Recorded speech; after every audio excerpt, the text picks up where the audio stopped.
পশ্চিমবঙ্গের একটি বিধানসভা কেন্দ্র সিতাই। নির্বাচনের ফলাফল তো আমরা সবাই দেখি, কিন্তু সেই সংখ্যাগুলোর আড়ালে আসল গল্পটা কি, মানুষের মনের কথা কি? আজ আমরা ডেটা আর তথ্যের গভীরে গিয়ে সিতাইয়ের রাজনৈতিক জনাদেশ বা ম্যান্ডেটকে বোঝার চেষ্টা করব। চলুন এই বিশ্লেষণ শুরু করা যাক। আমাদের এই বিশ্লেষণটা 4টে ধাপে এগোবে। প্রথমে আমরা বুঝব এই অঞ্চলের মাটি আর মানুষের সম্পর্ক। তারপর দেখব ভোটের সংখ্যায় জনমতের বদলটা ঠিক কিভাবে ধরা পড়ছে। এরপরে আমরা গভীরে গিয়ে এই বদলের পেছনের কারণগুলো খুঁজব, আর সব শেষে তথ্যের ওপর ভিত্তি করে সুশাসনের একটা রূপরেখা কেমন হতে পারে তা নিয়ে আলোচনা করব। তো চলুন প্রথমে চলে যাই উত্তরবঙ্গের কোচবিহার জেলার সিতায়ে। এখানকার প্রেক্ষাপটটা ঠিক কি সেটা আগে বোঝা দরকার। সিতাই ভৌগোলিকভাবে উত্তরবঙ্গের বন্যাপ্রবণ ডুয়ার্স অঞ্চলের একটি অংশ, আর রাজনৈতিকভাবে এটি একটি তফসিলি জাতি বা এসসি সংরক্ষিত আসন। এই দুটো পরিচয়, মানে এর ভূগোল আর এর সংরক্ষণ, এ দুটোই কিন্তু এখানকার মানুষের জীবন, জীবিকা আর রাজনীতির গতিপথ ঠিক করে দেয়। সিতায়ের রাজনৈতিক সমীকরণ যদি বুঝতে হয়, তাহলে এর সামাজিক গঠনটা দেখা খুব জরুরি। এখানকার জনসংখ্যার একটা বড় অংশ, প্রায় ৬৬% তপশিলি জাতিভুক্ত। আর যদি ধর্মের দিক থেকে দেখি, তাহলে প্রায় ৭১% হিন্দু আর ২৯% মুসলিম। এই সংখ্যাগুলো কিন্তু শুধু পরিসংখ্যান নয়, এগুলোই এখানকার রাজনীতির মূল চালিকা শক্তি। কিন্তু এই সব কিছুর ঊর্ধ্বে সাধারণ মানুষের প্রতিদিনের চিন্তাটা কি নিয়ে? তাদের মূল ক্ষোভের জায়গাগুলো কোথায়? দেখুন, ভাঙাচোরা রাস্তা, বিশেষ করে ঢেকিয়াজান গ্রামের মতো জায়গায়। প্রতি বছর বন্যার ভয় দেখানো দুর্বল নদীবাঁধ। চাষিরা ফসলের ন্যায্য দাম পাচ্ছেন না। তরুণদের জন্য চাষবাসের বাইরে অন্য কোনো কাজের সুযোগ প্রায় নেই বললেই চলে। আর তার উপর আছে কাটমানি আর দুর্নীতির অভিযোগ। আসলে মানুষের মর্যাদা আর সম্মান তো তার দৈনন্দিন জীবনের সাথে জড়িত। যখন এই মৌলিক বিষয়গুলো নিয়ে মানুষকে লড়তে হয়, তখন সেই ক্ষোভ ভোটের বাক্সে প্রতিফলিত হবেই। বেশ, এবার চলুন দেখি মানুষের এই ক্ষোভ, এই অনুভূতিগুলো ভোটের ফলাফলে ঠিক কি গল্প বলছে। সংখ্যাগুলো খতিয়ে দেখা যাক। ডেটা থেকে যে প্রথম বড় সংকেতটা আমরা পাচ্ছি, সেটা বেশ স্পষ্ট। ক্ষমতাসীন টিএমসি প্রার্থীর জয়ের ব্যবধান দেখুন। ২০১৬ সালে যেটা ছিল ২৫,০০০-এর বেশি, ২০২১-এ সেটা অর্ধেকেরও বেশি কমে গিয়ে মাত্র ১০,০০০-এ এসে থেকেছে। এটা কিন্তু একটা স্পষ্ট সতর্কবার্তা। আর দ্বিতীয় সংকেতটা তো আরও নাটকীয়। দেখুন বিজেপির ভোট শেয়ারের বৃদ্ধিটা।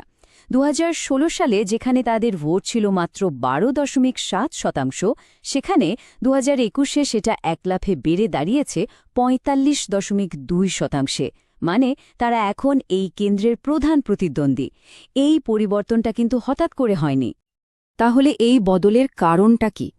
তৃতীয় সংকেতটা লুকিয়ে আছে এই গভর্নেন্স ডেলিভারি স্কোর কার্ডের মধ্যে। দেখুন, কল্যাণমূলক প্রকল্পগুলো স্কোর মাঝারি, মানে সেগুলো মানুষের কাছে কিছুটা পৌঁছাচ্ছে। কিন্তু পরিকাঠামো বা ইনফ্রাস্ট্রাকচার আর জনগণের আস্থা বা পাবলিক ট্রাস্ট, এই দুটো ক্ষেত্রে স্কোর কিন্তু লো বা কম। এই দুটো জায়গার ঘাটতি আসলে ভোটারদের অসন্তোষের মূল কারণ। বেশ, তাহলে সংখ্যাগুলো আমরা দেখলাম, মানুষের ক্ষোভের কারণগুলোও জানলাম। এবার চলুন এই দুয়ের মধ্যে সংযোগটা স্থাপন করি। এই রাজনৈতিক পরিবর্তনের পেছনের আসল কারণগুলো কি, সেগুলো একটু গভীরে গিয়ে বোঝার চেষ্টা করা যাক।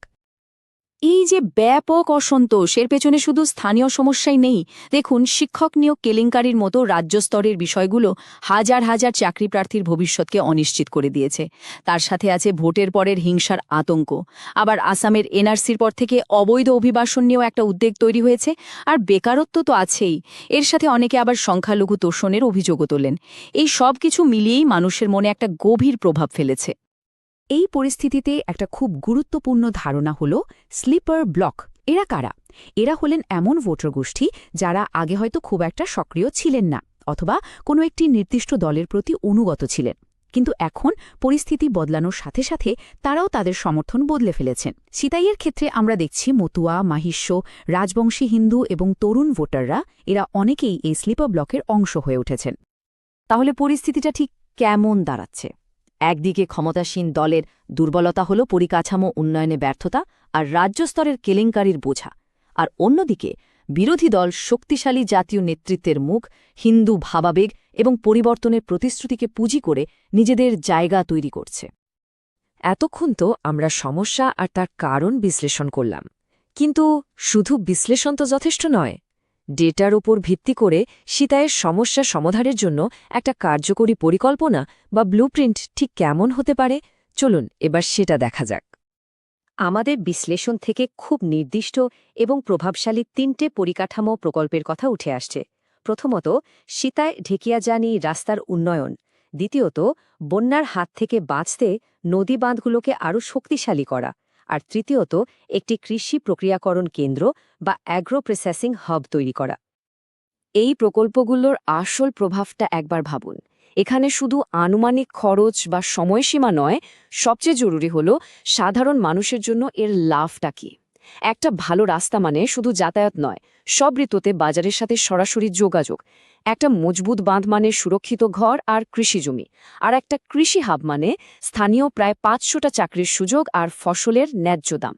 ভারতের ডেটা সুরক্ষা আইন যেমন মানুষের তথ্যের গোপনীয়তাকে সম্মান জানায়, তেমনি সুশাসনেও তথ্যের দায়িত্বশীল ব্যবহার করে মানুষের আস্থা অর্জন করাটা জরুরি। এই ধরনের স্বচ্ছ পরিকল্পনায় জনগণের আস্থা ফিরিয়ে আনার প্রথম পদক্ষেপ।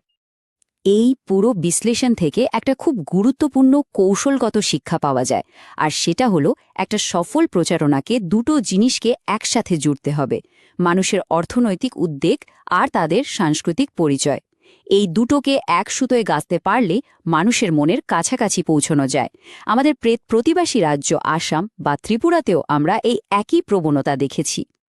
তাহলে সব শেষে আমরা এই মূল প্রশ্নটা নিয়েই ভাবব, ভোটারের অভিযোগ শোনা থেকে শুরু করে সত্যিকারের সুশাসন প্রতিষ্ঠা করার পথটা ঠিক কী?